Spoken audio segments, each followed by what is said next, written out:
طيب النودل اناليسيز اتطلبت مني كتير جدا، فان شاء الله نفهمها مع بعض كده والدنيا تبقى حلوه يعني، الدنيا سهله ان شاء الله. هي عباره عن ان احنا بنطبق قانون كيرشوف.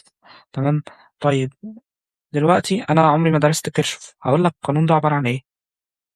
ادي هنا في بطاريه، وادي هنا في مقاومه كده، وادي هنا في بطاريه كده، هنا ب5 فولت، 3 فولت، 4 اوم، وهنا في مقاومة كده ب2 اوم، ونقفل الدايرة كده.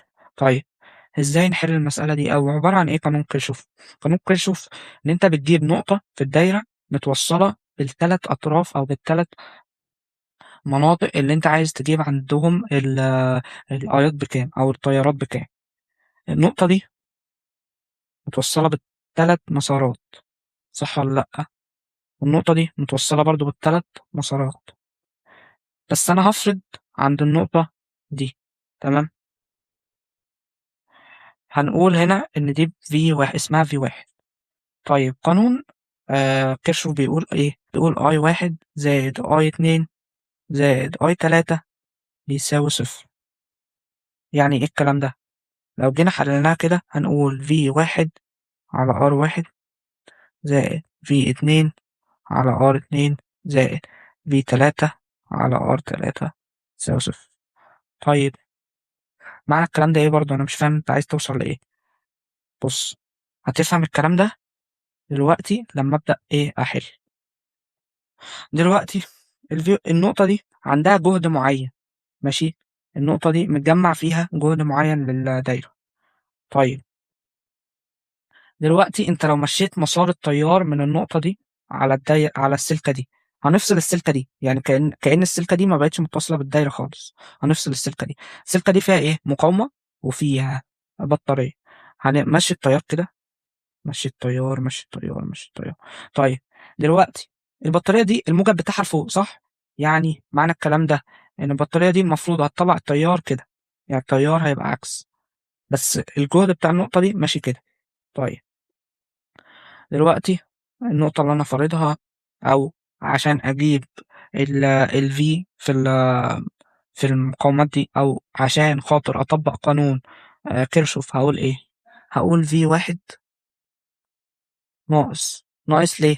لأن التيارات هنا احنا اتفقنا إن هي ماشية عكس. -5 على إيه بقى؟ على الآر اللي موجودة هنا كام؟ 2 أوم. طيب ما فهمتش يا باشمهندس، تعالى في اللي بعدها. هنقول زائد. طيب ادي ال V1 ماشية في السلكة دي، هل في حاجة تانية غير حاجة تانية في السلكة دي؟ بالمناسبة هي دي ب8 أوم، تمام؟ لا مفيش غير المقاومة اللي ب8 أوم. ساعتها هقول ال V1 على ال8 زائد. ما فهمتش برضه يا باشمهندس. هنا التيار، اطلق التيار كده، تيار اهو ماشي من في واحد، ماشي اهو، تمام. طيب اطلق كده التيار بتاع البطارية، هتلاقيه ماشي في نفس الاتجاه، في نفس الاتجاه. طب معنى الكلام ده ان هقول في واحد زائد 3 على كام؟ على ال4 اللي هي المقاومة اللي موجودة في الدايرة، ونقول بيساوي صفر. من الكلام ده ممكن بطريقة الشيفت سولف على الآلة تطلع الفي واحد بكام، وممكن برضو عن طريق المعادلات. كله سهل. نحلها كده بطريقة المعادلات. هنقول في واحد نقسمها على اتنين، والخمسة نقسمها خمسة نقسمها على اتنين، هيبقى في واحد على اتنين ناقص 5 على 2. ماشي زائد في واحد على 8 زي ما هي، زائد في واحد هنقسمها على 4 مرة، 3 هنقسمها على 4 مرة. لو انت فاكر الابليكيشن، ما هو كل المواد مرتبطة ببعضها. 3/4 يساوي صفر. طب تعالى بقى ودي الأرقام دي بعكس الإشارة، الأرقام دي وديها بعكس الإشارة. طيب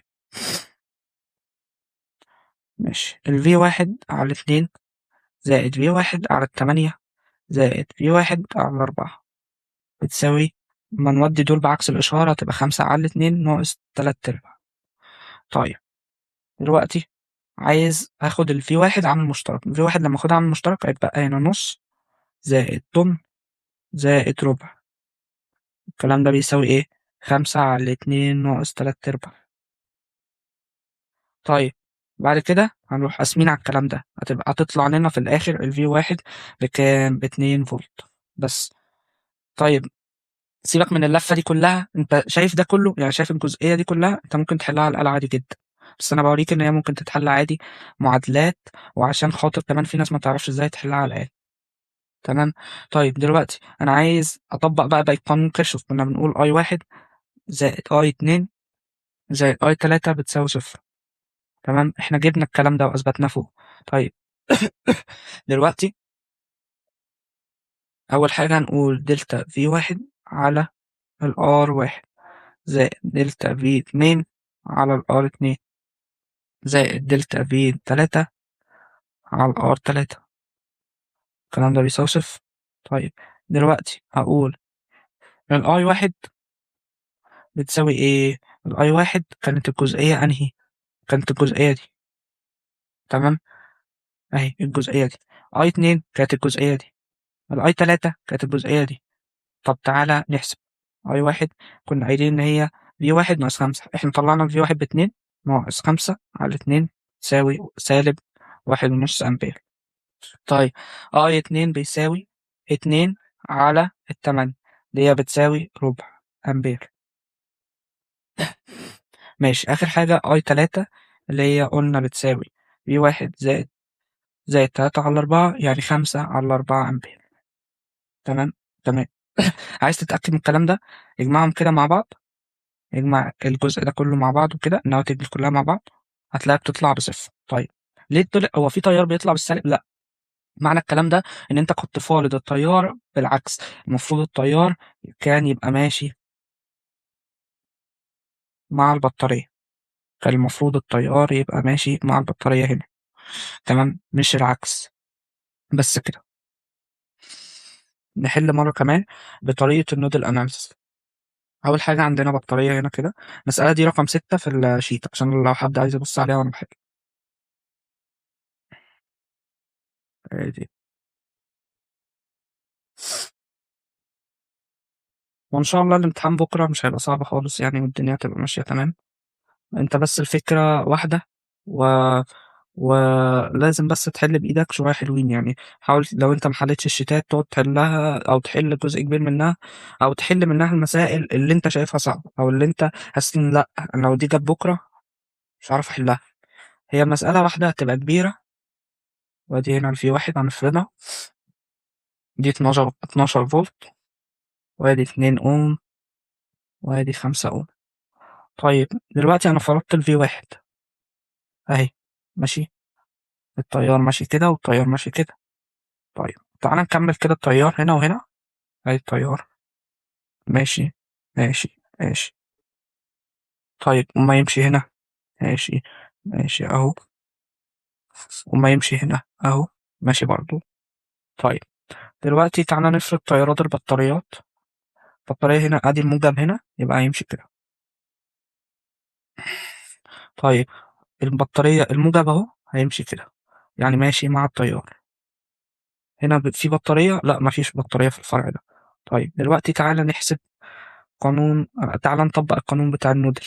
تمام. طيب دلوقتي أول حاجة هقول ال V1 ناقص، ليه؟ لأن هنا التيار العكس. V1 ناقص كام؟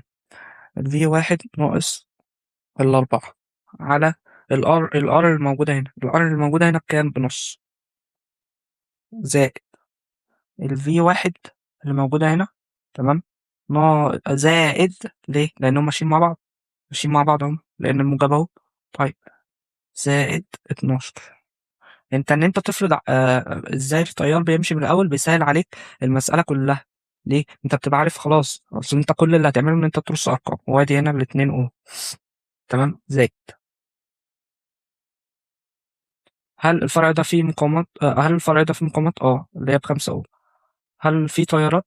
هل في بطاريات؟ لا. يبقى هنا في واحد وحيدة كده.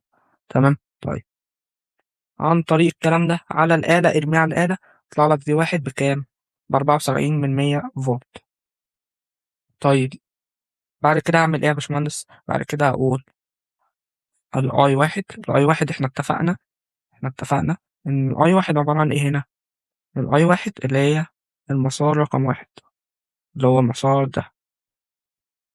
طب والاي 2 المسار ده، اي 3 المسار ده. طب ايه اللي بيعبر عن الكلام ده؟ ادي الاي 1، ادي الاي 1 وادي الاي 2 وادي الاي 3. بس تعالى نطبق بالارقام.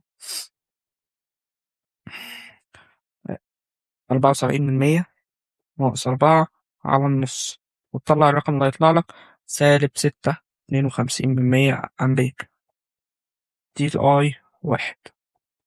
أي 2 تساوي الفي 1 ب74% زائد 12 على 2 كام؟